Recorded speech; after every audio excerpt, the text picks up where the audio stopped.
Hey, O4 kids.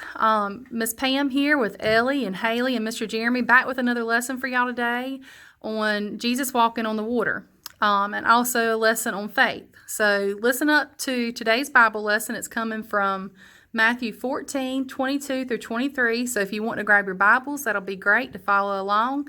But Miss Ellie's going to read it for us. So Ellie, I'll hand it off to you. Immediately after this, Jesus insisted that the disciples get back into the boat and cross to the other side of the lake while he sent the people home. After sending them home, he went up to the hills by himself to pray. Night fell while he was there alone. Meanwhile, the disciples were in trouble far away from the land, for a strong wind had risen, and they were fighting heavy waves. About 3 o'clock in the morning, Jesus came toward them, walking on water.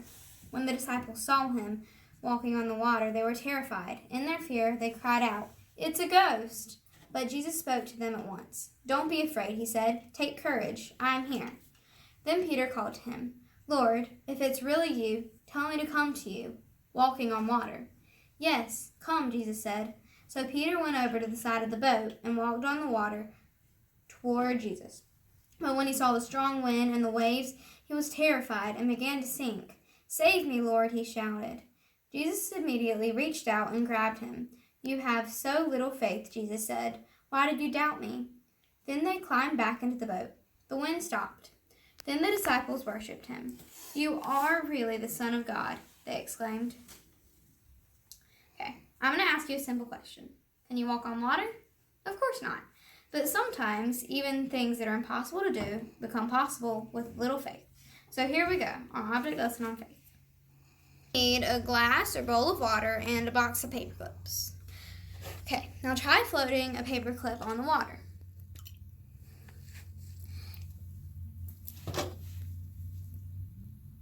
It doesn't work. Paper clips sink. Nothing unusual there. Then one paper clip to make a holder for a second paper clip to rest on.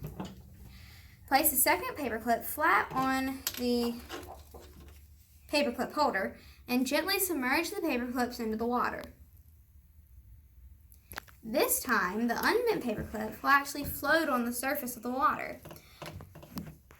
By ourselves, we can't do the impossible. However, if we rest on Jesus or have faith in him, like the paperclip rests on the holder, he will enable us to do what we never thought we could. But we also need to be aware of doubt. Just like Peter in the storm, once he took his eyes off Jesus, he let doubt and fear invade his mind, and he started to sink. Now, tap the paperclip.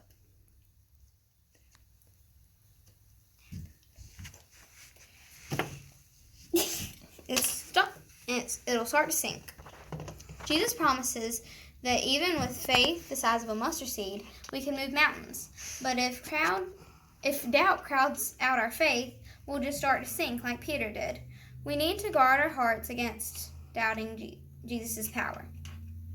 The object lesson on faith demonstrates, 1, that we need to rest on Jesus in order to do whatever seems impossible to us, just like the paperclip holder was necessary.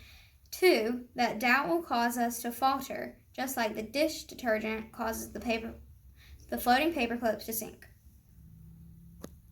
All right, O4 kids, please tell your moms Happy Mother's Day from all of us, and we hope y'all have a great rest of your Sunday. Take care.